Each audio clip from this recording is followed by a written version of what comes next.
Bienvenue pour cette exploration approfondie. Aujourd'hui, on plonge dans les idées d'un penseur assez visionnaire, Norbert Wiener, et son concept de cybernétique. Oui, un personnage fascinant. On va s'appuyer sur son œuvre majeure, Cybernetics or Communication and Control in the Animal and the Machine. Le livre fondateur, vraiment. Notre mission alors, essayer de saisir ensemble ces idées clés. Wiener parlait de contrôle, de communication, bien sûr, mais aussi d'information, d'apprentissage. Et même d'auto-organisation. Exactement. Et ce qui est fou, c'est qu'il voyait ça à l'œuvre partout, dans les machines comme dans le vivant. Prêt à explorer ces systèmes? Allons-y. Alors, commençons par les buts. La cybernétique, c'est quoi au juste selon Wiener? Mais pour lui, c'est la science de la communication et du contrôle, chez l'animal et la machine. Il insiste sur les deux. Et le mot lui-même, cybernétique, vient du grec kybernétes. Le pilote, celui qui tient le gouvernail. Et c'est pas anodin, ça. L'idée de piloter un système, de le guider, elle est centrale. Ça fait tout de suite penser au feedback, non? La rétroaction. Exactement. Le feedback, c'est le cœur du système. Prenez l'exemple qu'il donne, le gouvernail d'un bateau. D'accord. Le capitaine donne un ordre à la barre, le gouvernail doit atteindre une position précise. Mais comment le système sait s'il y est? Il mesure. Voilà. Un mécanisme mesure l'écart entre la position voulue et la position réelle. Et cette info, l'écart, elle est renvoyée pour ajuster la force sur le gouvernail, jusqu'à ce que l'écart soit nul. C'est un mécanisme d'asservissement, c'est ça? C'est ça. Un exemple classique. Mais là où Wiener et ses collègues, Rosenbluth et Bigelow, ont été géniaux... C'est de dire que ça marche aussi pour nous, les humains. Exactement. C'est ça la rupture. Quand on veut attraper un objet, on fait pareil, sans s'en rendre compte. Le cerveau commande, oui, mais Mais c'est pas tout. non. Nos yeux, notre toucher, ils mesurent en permanence l'écart, où est ma main, où est l'objet. Et cette info sur l'erreur, hop, elle retourne au cerveau qui corrige le tir. Une boucle, en fait. Une boucle de communication et de contrôle constante. Cerveau, muscle, action, sens, retour au cerveau. Toujours. Fascinant. Mais j'imagine que cette boucle, elle peut dérailler. Ah oui, bien sûr. Si la correction est trop brutale ou en retard, le système peut se mettre à osciller. Il surcorrige en permanence. Comme quand on essaie de tenir un truc en équilibre et que la main tremble de plus en plus. C'est exactement ça. Les ingénieurs appellent ça le pompage ou hunting. Trouver le bon dosage de feedback pour être stable et précis. C'est tout le défi. Et ça a eu des applications concrètes, j'imagine. Oh que oui. Pendant la guerre, pour la défense antiaérienne, il fallait anticiper la trajectoire d'un avion ennemi. Une cible mouvante qui essaye de vous éviter. Précisément. Donc, un problème statistique hyper complexe, où il fallait constamment ajuster la visée en fonction des mouvements passés. Le feedback était vital. Et là, on arrive à un point crucial. Ces systèmes de contrôle, c'est pas toujours simple, linéaire, genre petite cause, petit effet. Ah bah non, justement, c'est là que ça devient vraiment intéressant. Au début, on modélise simple, linéaire. Facile à calculer. Mais la réalité, elle est rarement linéaire. Surtout en biologie, mais même en ingénierie complexe. Doubler la cause, ça peut faire bien plus que doubler l'effet. Ou même l'inverse. Du coup, il fallait de nouveaux outils pour comprendre ça. Absolument. Et ces outils, c'était les statistiques. Wiener a beaucoup puisé chez Willard Gibbs, le père de la mécanique statistique. L'idée, c'est qu'on ne peut pas suivre chaque détail. Exactement. On ne peut pas suivre chaque molécule dans un gaz. C'est impossible. Par contre, on peut décrire le comportement global avec des stats. On étudie des séries temporelles, des mesures prises au fil du temps. Et on essaie d'y voir clair malgré le bruit, les fluctuations aléatoires. C'est ça. Le bruit est partout, comme le mouvement brownien. Il faut des méthodes statistiques pour filtrer ce bruit, pour extraire le signal utile, pour faire des prédictions, mais des prédictions probabilistes. On accepte une part d'incertitude, en somme. Voilà.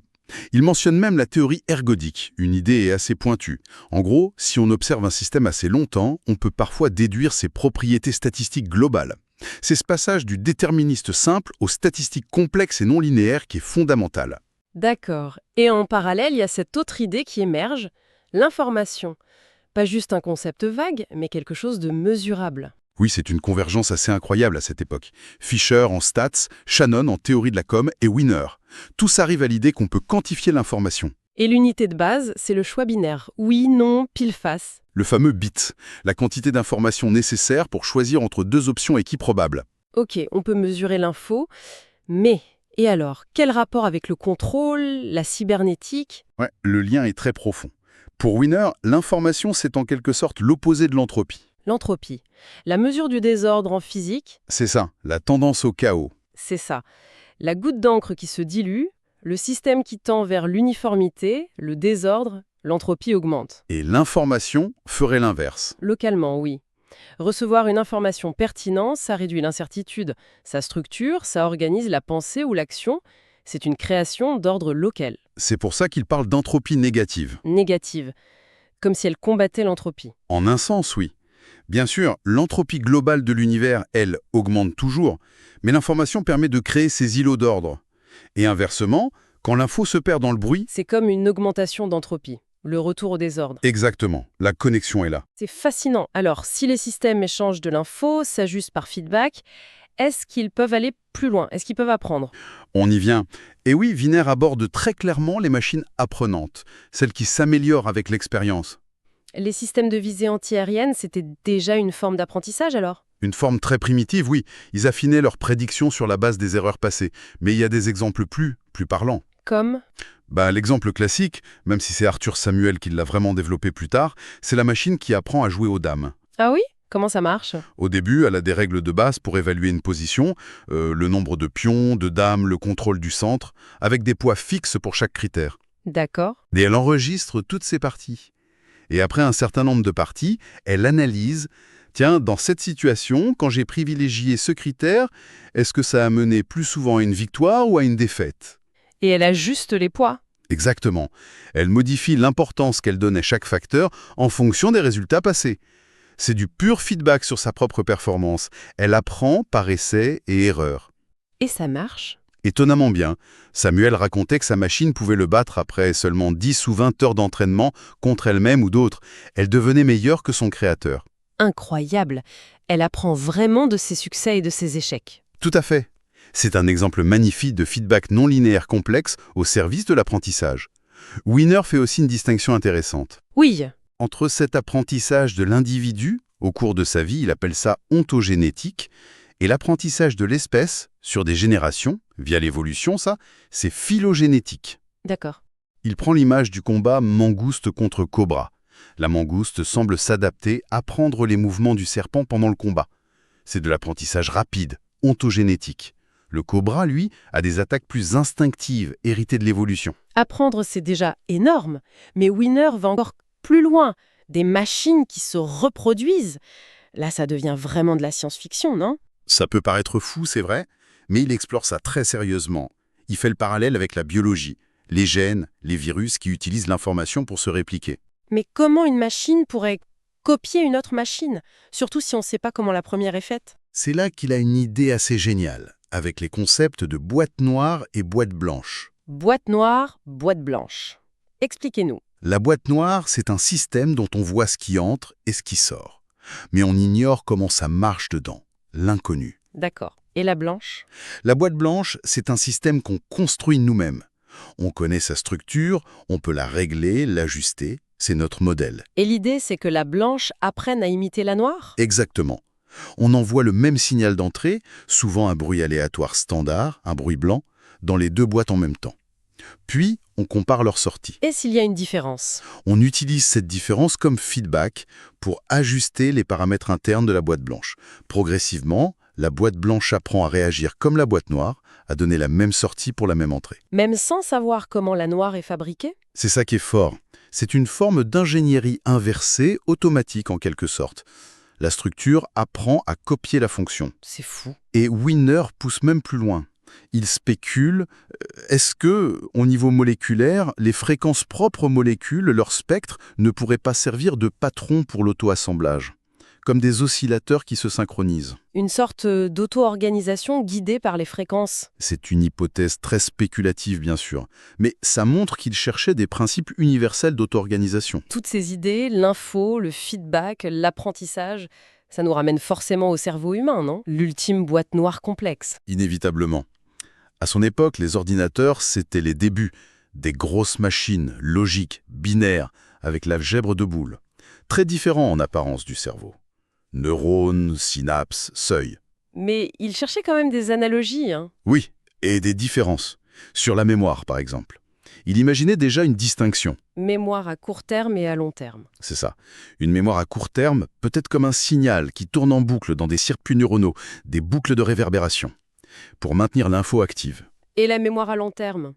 Là, ce seraient des changements physiques plus durables. Modification des connexions entre neurones, des seuils d'activation.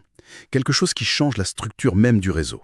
Et les ondes cérébrales, le G, fameux rythme alpha? Ah, le rythme alpha.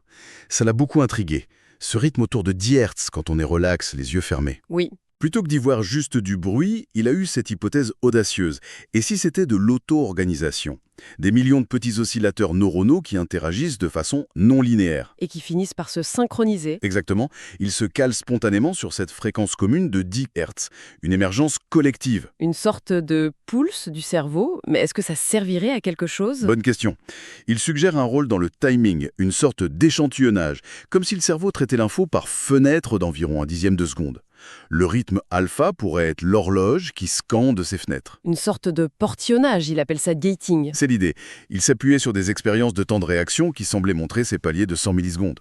C'est une hypothèse, mais ça relie la dynamique globale à une fonction potentielle. Et cette réflexion sur le temps dans le cerveau l'amène plus loin. Oui, à une réflexion sur la nature du temps, elle-même. Il oppose le temps réversible de la physique classique, celui des planètes, où on peut inverser le film, en gros, au temps irréversible des systèmes complexes. Le temps de la thermodynamique, de la biologie. C'est ça. L'entropie augmente, on vieillit, on ne rajeunit pas. La flèche du temps est fondamentale dans ces domaines. Et la cybernétique, qui étudie ces systèmes complexes, statistiques, s'inscrit pleinement dans ce temps orienté, irréversible. Donc notre cerveau, le vivant, les systèmes complexes, ils vivent dans un temps qui a un sens unique. C'est vertigineux. Mais au-delà de la science pure, Wiener s'inquiétait aussi des conséquences sociales, non? Énormément. Il était très lucide et même assez inquiet. Il voyait venir ce qu'il appelait la seconde révolution industrielle. L'automatisation. Oui, celle permise par ces nouvelles machines capables de contrôle et d'apprentissage.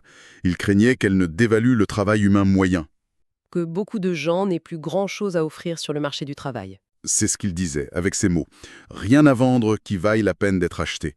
Ça résonne étrangement aujourd'hui, n'est-ce pas? Effectivement. Et il soulignait déjà l'importance cruciale du contrôle des moyens de communication dans les sociétés modernes. Qui tient l'info? Tient le pouvoir, en partie. Mais alors, ces outils cybernétiques si puissants pour les machines sont plus difficiles à appliquer aux sociétés humaines. C'est sa grande mise en garde.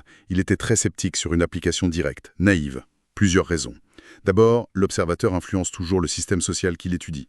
L'effet de l'observateur. Et puis, et surtout, les données qu'on a sur les phénomènes sociaux sont souvent limitées dans le temps. Les séries statistiques sont courtes, les contextes changent vite, c'est difficile de faire des modèles aussi fiables qu'en physique. En manque de recul statistique ensemble. Voilà. Et pour illustrer les dangers d'une technologie qu'on maîtrise mal, il utilisait des images fortes. Comme L'apprenti sorcier, qui ne contrôle plus les forces qu'il a déchaînées, ou la patte de singe, où les vœux se réalisent de façon catastrophique et imprévue. le message, c'est attention aux conséquences inattendues. C'est ça. Les systèmes sociaux sont interconnectés de manière complexe. Agir sur un levier sans comprendre l'ensemble peut avoir des effets pervers, désastreux. Prudence. Une belle leçon d'humilité. Alors, si on résume notre exploration, on a vu cette vision unifiée de Wiener, âgé à communication et contrôle, commun aux machines et aux vivants. Oui, avec le feedback comme mécanisme clé d'ajustement. L'importance des stats et du non-linéaire pour saisir la complexité. Tout à fait. Et l'information comme mesure d'ordre, cette entropie négative. Sans oublier les idées révolutionnaires de machines qui apprennent, qui s'auto-organisent, voire qui se reproduisent. Exactement. Et peut-être, pour finir, une pensée qui prolonge un peu sa réflexion. On vous écoute. Wiener voyait à la fois le potentiel immense et les risques énormes de ces idées. Aujourd'hui, face à nos défis technologiques, sociaux, écologiques qui sont de plus en plus complexes, Oui, Cette perspective cybernétique, cette attention aux flux d'informations, aux boucles de rétroaction, à l'auto-organisation, qu'est-ce qu'on risque de manquer? Quel aspect fondamental de l'intelligence, de l'adaptation, de la vie même, on risque de ne pas comprendre ou de mal gérer dans nos efforts pour naviguer dans ce monde? C'est la question qu'il nous laisse, je crois.